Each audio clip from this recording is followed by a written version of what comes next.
Hello, Tifta. Kernoak. This is what I want to talk about today. What we're actually talking about when we talk about Kerno. Kerno is the Cornish word for this area here marked on the map.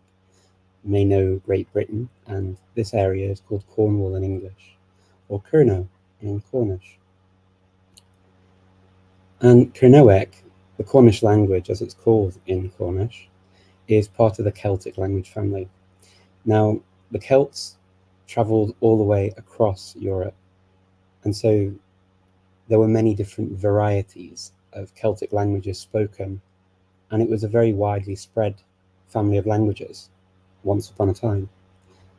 These languages nowadays are known only really in the islands where I'm from and the northwest part of France. So you can see that there are two living branches of these families, from the Brythonic, which we have the side of Breton, Cornish and Welsh that are still around, and we're talking about obviously Cornish today, and then we have the Dialect, which is the Irish, Manx and Scottish Gaelic languages. So why Cornish? Well, for me personally, this started in 2020 when the pandemic hit. There wasn't really very much to do, there wasn't really anywhere to go. I was at home and always sort of open to the idea of doing something different, doing something obviously language related, because that's what I like to do. And Maureen Willwood talked to me about a Cornish language course that was going to start, and said, because she'd been there, this is in fact the photo of Maureen in Cornwall, and she'd been there a few times on holiday and also to go to a Cornish language retreat, and was interested in studying the language more too. So I agreed, and we started learning Cornish together online during the pandemic, and that's how it all began. As a Welsh speaker, I thought that it would just be something fun that I would do on the side in the beginning, and I would obviously not have a huge challenge because the beginning stages of Cornish felt very similar to Welsh. And so I felt like I could really make headway and get through the first course quite easily.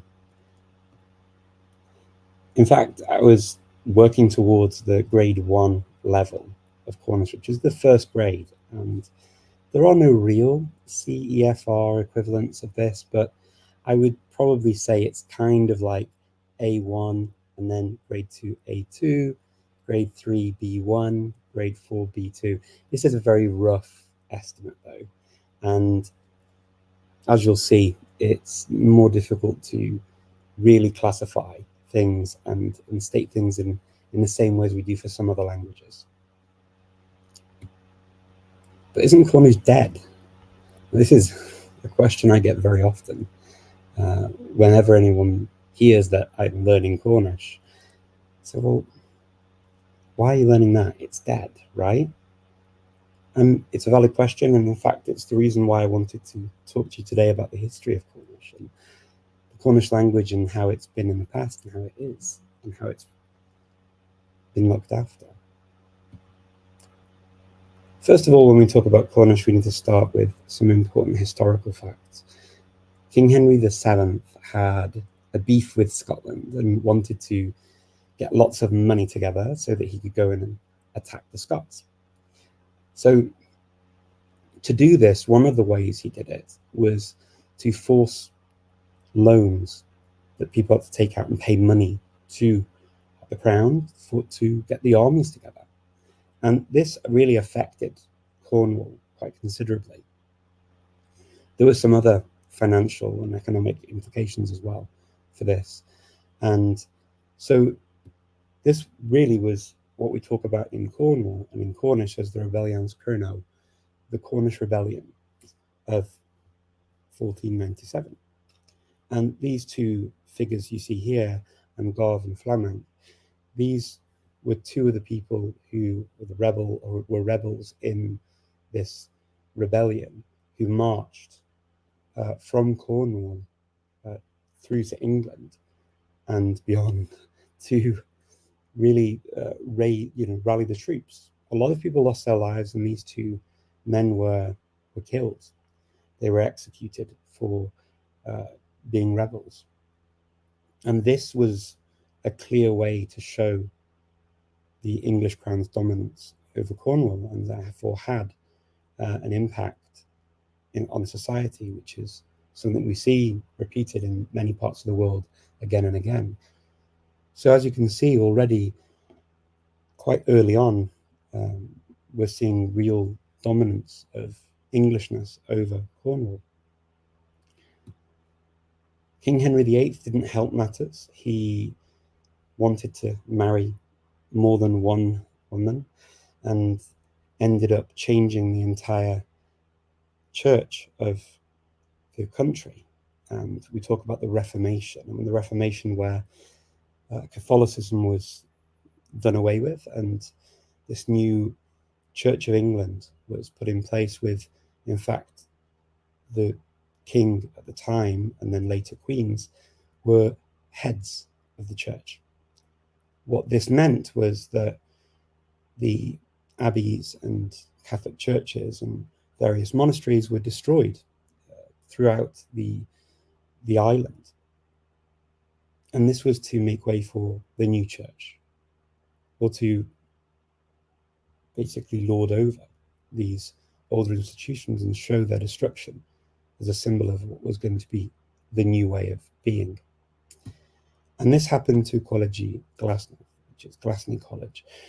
It was destroyed in 1548.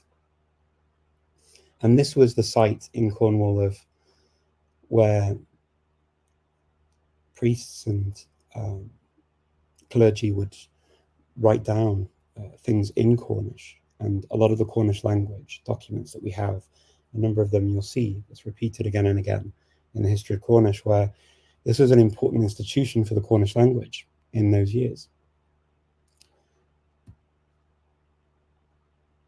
So we had the Prayer Book Rebellion. Once all this had happened and we had an act of uniformity in 1549, what this meant was that everyone should pray and worship through the medium of English. Now in Cornwall, there were certain services held in Cornish or partly in Cornish, but also Latin was the typical way of holding service in Catholicism. Now, the Prayer Book Rebellion showed the Cornish rise up and complain about this new enforcement of the English language as the language that you use for worship. Because they said that not every Cornish person actually spoke English well enough to be able to do this. The argument back from the English was, well, they tend to speak English better than they do Latin. And so this really was the beginning of a very hard time for the Cornish language. And it saw lots of people stop using it, not hearing it in the same way. Remember that a church was a hub of the community, and this is where people would interact and use and hear the language. This is a map from Wikipedia that shows how the Cornish language really retreated into the very tip of Cornwall. And you can see at the very end, Penzance, where this region where the very remnants of Cornish were seen to have survived as a language used in common day. And in fact, not far from there is a little place called Mousehole. And the name of that will become important very soon. These are some numbers as well that we see numbers of charts and figures about the speakers of Cornish. And I want to just draw your attention to a few things on this. As the years go by, the numbers of Cornish speakers in the beginning rises, but actually goes down. But not only does the number of speakers of Cornish go down, but also the number of inhabitants rises quite steadily and sharply in the end.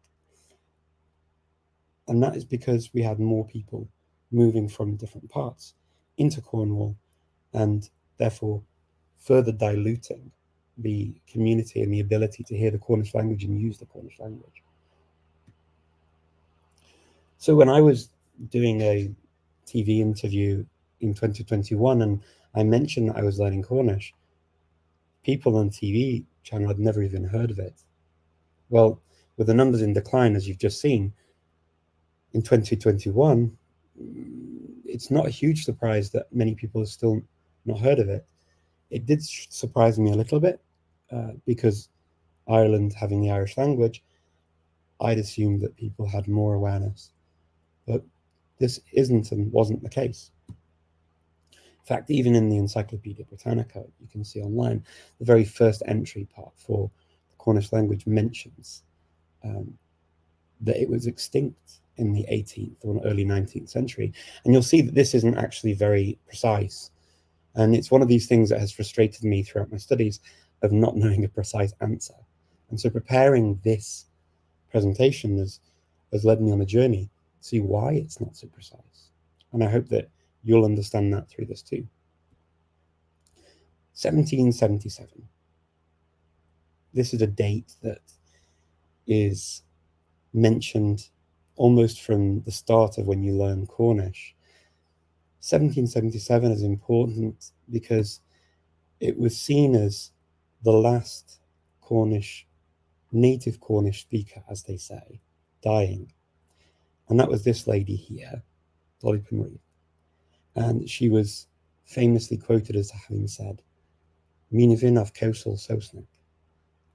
I don't want to speak English, or I will not speak English. I guess it was the intention. But where was Cornish spoken?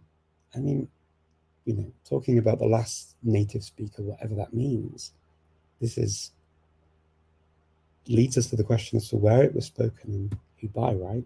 Well, Cornwall is a very pretty part of the island of Great Britain. As you can see, there's lots of waterways, there's beautiful coastal towns, really pretty buildings. It really is kind of the Riviera of Great Britain. Cornwall is truly quite beautiful, and there are lots of boats you can see. And all of these pictures are all sea views, and many of the pictures that you see if you look up Cornwall with sea views, now, it's not all sea views in Cornwall. It's not all these beautiful rugged rocks and sea lines, coastlines, and beaches. It's also the food, like the Cornish pasty, which is extremely famous and popular. But also, they had mining industries as well. Now, a number of these mining industries actually wound down in Cornwall, and that saw a number of people leave Cornwall for the New World countries, as they were called. Places like the United States and Australia, going to help with mining, because having a tradition of mining in the community meant that a number of people left because they had the skills that were highly sought after. This also meant that the number of speakers of the language would also reduce. But the sea remained, and there was this tradition of the ports and the boats and the fishing. What about literature? Well, Cornish has a number of texts from the early centuries. So from 1200, for example, we have this Vocabularium Cornicum, which was, we don't know who the author was, but this is words that existed in Cornish with translations as well. And this was, and other texts that we'll see now, formed part of ways that people would get into Cornish again over the centuries. There was a charter fragment that was discovered in 1877, and this is believed to be from the 1400s.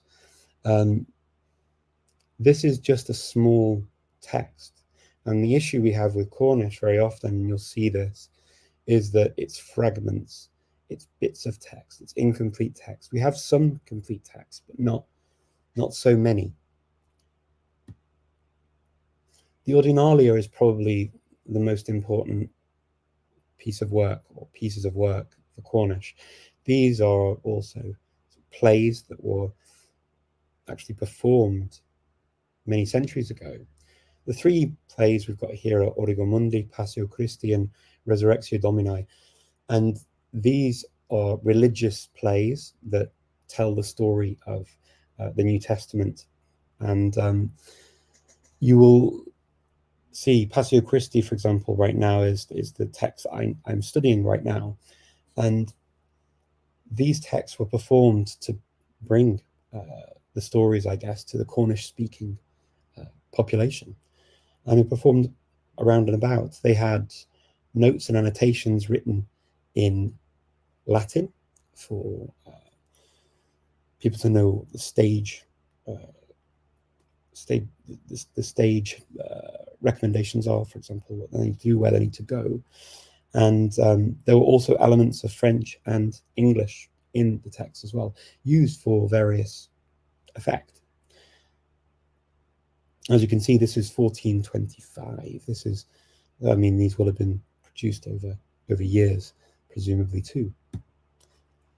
And then we have Rodulfus Ton in 1860, who discovered the Bunans Muriazek, which was written in 1504. He wrote this. It was Rodulfus Ton would have been at the one of the clergy who wrote this down, and he has a Breton name. This is the story of a saint who was Muriazek, Saint Muriazek for Cornish, and Muriadec for the Breton. It tells of the story of his life. Again, this is one of the documents that we have in Cornish to be able to look at this period in Cornish, which we refer to these texts as Middle Cornish. There was also another play or story of Birnan's Cay, which is the life of St. Kay, and that was discovered in 2000, and this was believed to be written around a similar time in the 1500s. And this was just a new addition to be able to have more texts. Now, we do continue to find texts in Cornish because often they've been misrepresented as being Welsh or another language, or written on the back of another document, as a number of these texts have been, including the plates. And this has meant that these have been lost, or they were damaged maybe during battles as well, but also they were just lost in archives and misfiled and mislabeled. The other important set of texts are the Trigger Homilies. The Trigger Homilies were 12 sermons that were translated into Cornish by John Tregar, and also one by an unknown author, and they were put together.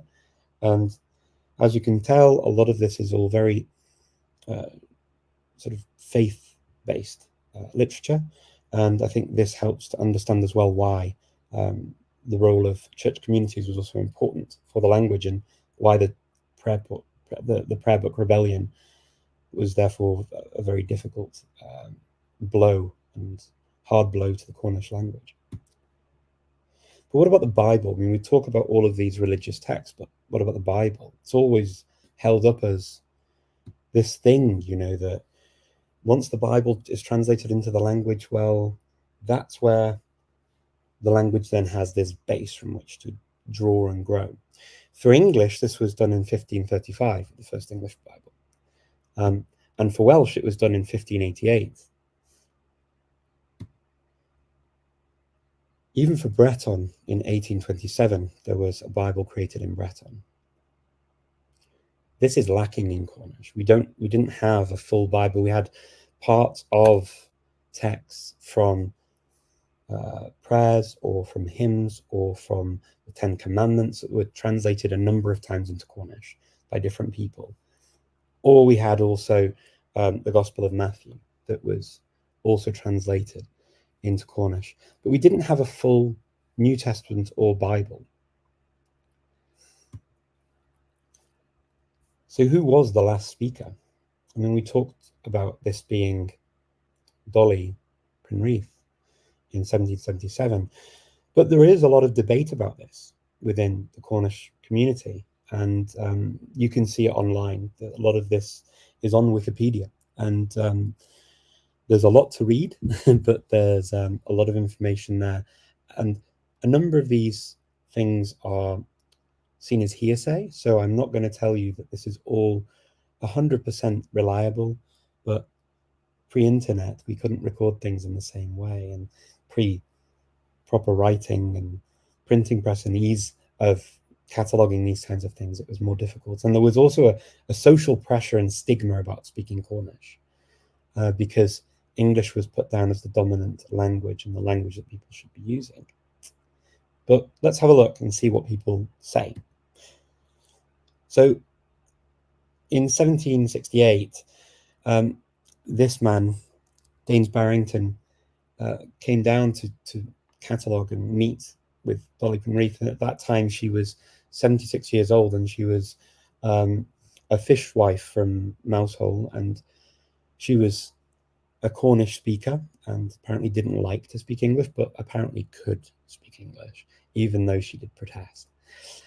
Now, she was held up as being the last speaker, and he published an article about this. And a year later, after we have all of these things where Jolly Penreath was buried, and we have the epitaph and all that kind of stuff on her grave. But a year after, actually dated in 1776, 3rd of July 1776, but actually he received this letter in 1778, as far as I understand. And this was a letter from William Bodener, and he wrote in Cornish. So clearly there were people still with the ability to speak Cornish, and the contents of this letter basically say that there's a decline of the language, and that only about 4 or 5 people or so speak the language still, or have knowledge of the language. So it's quite easy to imagine with hindsight that, yes, I mean, someone would want to be able to pinpoint and say this was the last speaker, but was it really the last speaker completely? I can understand how that might not be the entire truth. There was also people who had knowledge of parts of the language. So a farmer, actually, who called John Davy, he had this rhyme, the Cranken rhyme, that he would say in Cornish. And on this, you can see on the left-hand side is how it was written down originally, and on the right is in modern-day Cornish, how we write it today. And as you can see, the dates of when he was around, well, it's 1812, 18 to 1891. So this is taking us a lot further than 1777 with some knowledge of Cornish. This was actually written down and published by John Hobson Matthews, and therefore we had people interested in writing and getting involved in the Cornish language really all the way through. So was there a time actually when this language wasn't known at all or wasn't spoken at all? There are some other, and I've just put this on a screen because there's debate as whether or not this would be true. Anne Berryman was somebody who was apparently known to have been a speaker of Cornish, and these other people who were said to have used and played and had knowledge of some Cornish go all the way round down to 1850 as well. So these are more people who were said even to speak to their children in English. When John Mann was interviewed, they say that he was talking about how as children they would even play in Cornish. But then we also have the Cornish dialect. Now, when we talk about the Cornish dialect, we're often referring to a variation of English spoken in Cornwall. And like many languages that have languages that mix, a dialect form, or it could even have been something more than that in the beginning, but these included Cornish words. So you can see a list of words that would have been used in the Cornish dialect in English that had a Cornish origin and are Celtic in origin. This is a book that I have to help study Cornish, and this history, and to understand a wider sort of sphere of knowledge about the language and its people and the community. Also, it's said that, you know, phrases would be said in Cornish. So when they would play this this game, for example, they would say "Gwari Hweg" and "Gwari Teg." Fair play is good play. Gwari Hweg u Gwari Teg. And these things that survived in the Cornish dialect also show us that, yes, elements of the language were preserved. The fishermen, as I was talking about the fishing industry and Cornwall and its boats and tradition on the sea, they had a lot of contact with the people of Brittany, and they would often speak with each other and to each other in their respective languages. And there were accounts of people being surprised when they were English speakers of hearing them converse using Breton and Cornish, because there was some degree of mutual intelligibility, and there was an exchange of language of old, and these people would go backwards and forwards. Also, Cornish survives in place names, and in fact, this is one of the other books that I have to study Cornish place names. It's part of the exam that I will do this year, and it's recognizing the elements of Cornish within the place names now and how they've changed and been adapted and how they're used and how they appear in English. There's been a revivalist movement for Cornish, and I'm going to just talk a little bit about some of the big names in this from yonder year. Now, in the article I shared with you before from Encyclopedia Britannica, we talk about the death of Cornish, but we also, the article does continue, and it does talk about the different factions who came together to actually make Cornish live again, and breathe life into the language. Now, very often this is talked about as something that happened in the 1900s, but actually I would say that because people saw the decline in the language, these efforts started before then, and people like William Scowen, who identified the 16 reasons for the decline of the language, he actually said that there was an apathy to the language. People were speaking English, the proximity to Devon, where English was already spoken, and then the war and records being lost, the Bible not being translated into Cornish. People were stopping doing the performances of the plays that we talked about, the Ordinalia, and also there was less contact with Brittany. So all of these things meant that there was an insulation and therefore an insulization of Cornwall, and therefore the language that was more dominant was going to be English. The Bosun family is a family of people involved in the Cornish, the sort of producing works in Cornish, learnt Cornish and spoke Cornish. Nicholas Bosun taught his son John Bosun Cornish, and Thomas Bosun, the cousin. They all were very important figures at this time, and their works were highlighted and printed by the gentleman you see here on the right, Edward Lloyd, in 1707. So these people all worked together. In fact, the Bosun family had connections with a number of other people too, including John Cegwyn, who, even though was John Bosun Senior, actually learned Cornish from John Bosun. And he led, in the end, a group of people who would be seen as experts of the Cornish language during the mid to late 1600s into the early 1700s. And indeed, all of these people here, with William Guavus, who is pictured on the left, Thomas Tonkin, William Borlas, Oliver Pender, and James Jenkins. These were all people who were sort of points of reference for anybody looking into and investigating Cornish. And in fact, William Guavus put together, with the help of this group of people, the Cornish British vocabulary. So you can see that these efforts to document the language, these were happening in before the last speaker was said to have died, even if you believe that it was Dolly Penreath. These efforts had already started, and an epitaph to John Cambridge was actually written by John Boson. That he had here, the very first two lines are important here: Antavas Greca, Lathan ha Hebra, and Francoch ha Cernoec discus da. And that means that the Greek, Latin, and Hebrew languages, the French and Cornish, were learnt well. And these people were helping to translate texts.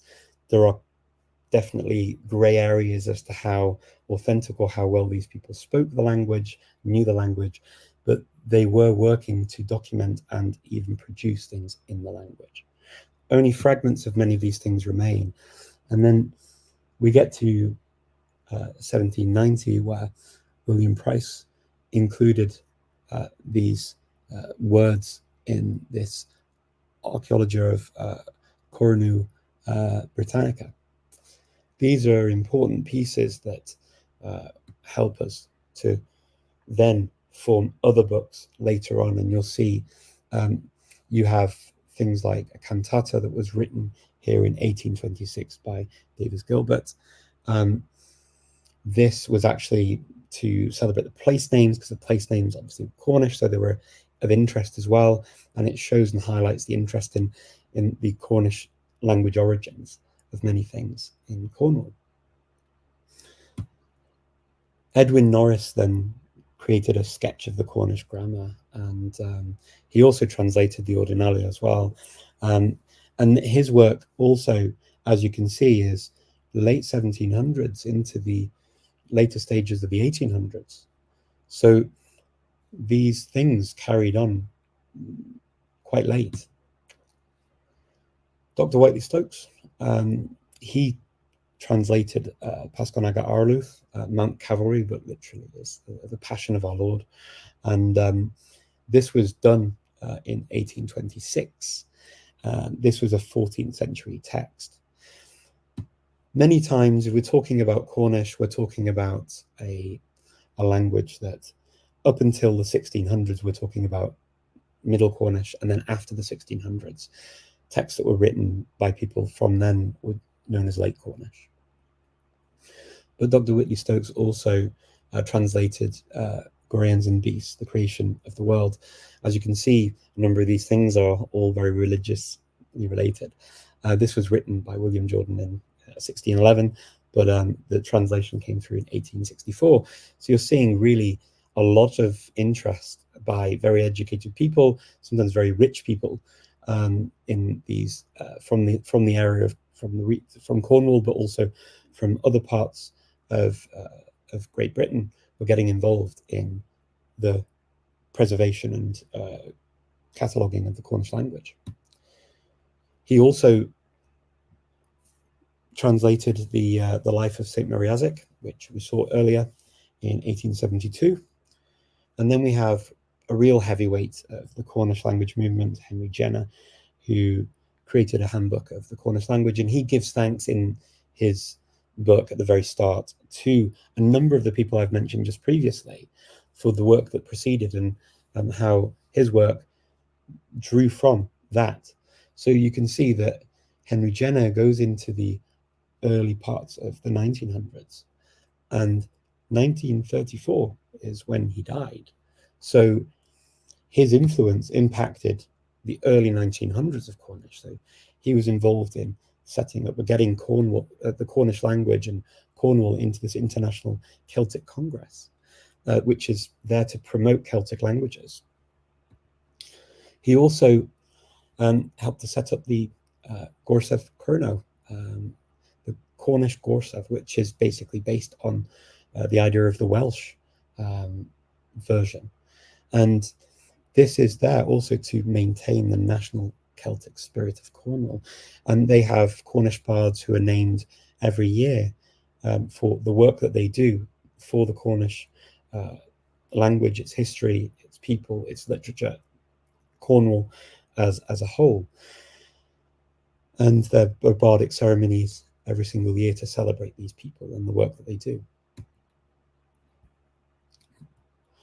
The Goethe Colonel, oh, actually, that's a wrong title. Please ignore the Goethe Colonel here. But Cornish for All was written by Robert Morton Nance.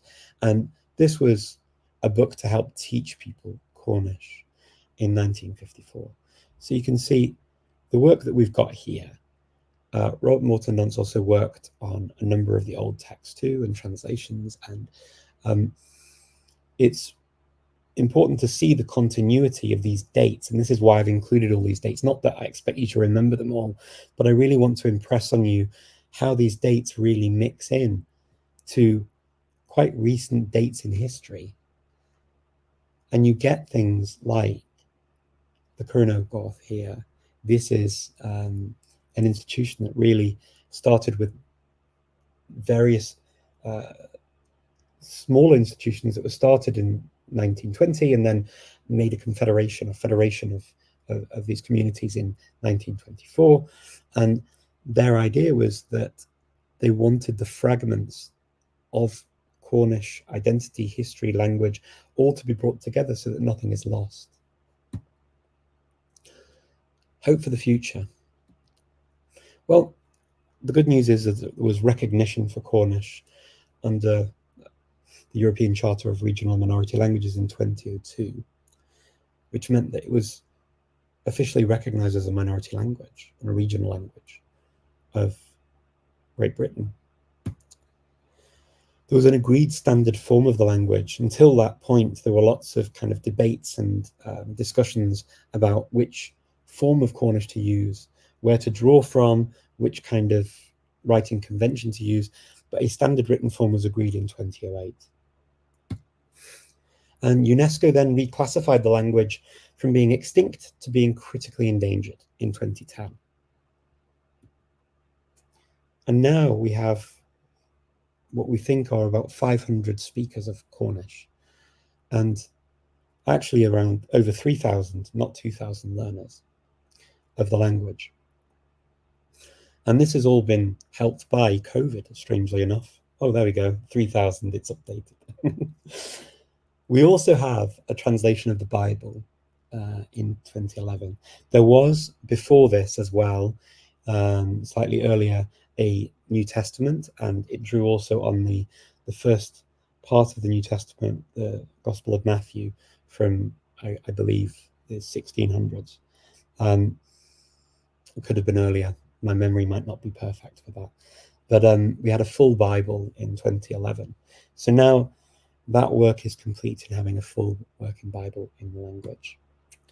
And then you've got the Cornish Academy, Académic Cornoach, founded in 2015. This is a place that we go to for an online dictionary in Cornish and also to look at place names. But there's also other work that they do, and if you go to the page, you'll be able to find out about other important cultural events to do with Cornwall. And as I showed you in the beginning, the Kesva site, where you can actually get full courses in Cornish just on here, but you can also find more information about learning the language. There are recordings, audio recordings. There's also lots and lots of information on how to learn Cornish. And you've also got the ability to click on these and actually book an exam to sit a Cornish exam. Muras, thank you very much for listening. I really appreciate it. And I'm happy to answer any questions if I have any questions. That's basically me for Cornish. Okay, I see some questions. What resource can someone interested in learning Cornish use? Would it be only those books? So you can use the website that I just mentioned at the end. You're also welcome to reach out to me, because once I finish my exam now, I'm preparing the 4th grade Cornish exam, which is the last exam. And I'm going to actually run courses myself for Cornish for anybody interested in learning it. And it won't be an expensive course that I'll be running. I will be doing it pretty much for free. I want to be able to support the community and to give back to a community that's given so much to me. over the last 4 years of studying the language and getting to know the people. Speaking of standard written forms, do you think it would be helpful to have one would be helpful to Welsh as well? Oh, interesting. I mean, Welsh does kind of have forms that it uses. There are varieties of Welsh already that are kind of, I mean, you'll see them in books used very commonly. Do we desperately need one form and one way of writing? I'm not quite sure if that's absolutely necessary. I think having agreed forms that you can write in is not so bad. And to be honest with you, in Cornish, we have the standard written form, but very often you'll see books printed still using Cemin, which is the common form, and you'll see other texts in the other forms of Cornish, like Unified and other late Cornish forms as well. And honestly, once you've got to a certain point in your studies, it becomes less important, especially for me as somebody coming at this with no dog in the race, so to say. I will just read Cornish as I see it. It's not like it's completely unintelligible. Some people may disagree, but that's just my personal view. Who would you be running a course for, and can we join? Yes, for anyone interested in learning Cornish. So I will look at doing this probably from September, and give me a chance to put together some materials. And anyone wanting to join, I want to be able to spread my love of Cornish and get more people speaking. What's beautiful about this language is that there's a very vibrant online community. Now, I haven't spoken so much about the modern day Cornish revival. I spoke a little bit about how it started, and that could be another conversation and another presentation. But I'd be very, very happy to introduce anyone who wants to know more about Cornish into the context that we see it today online. It's a language that's really vibrant online. I get to use it pretty much every day, and I feel quite rich for getting that privilege. So yeah, and anyone interested, please feel free to reach out.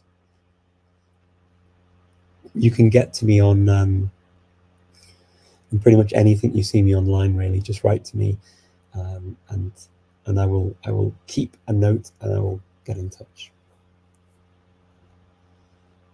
Any final questions? I think we are done for today. I really appreciate you coming and listening to me talk about Cornish. This actually has been a presentation and also preparation for my exam on the history of the Cornish language. Part of my exam is about this, and so I wanted to share some of that insight and that reading with you, so that it helps me prepare and also hopefully gives you some interesting feedback.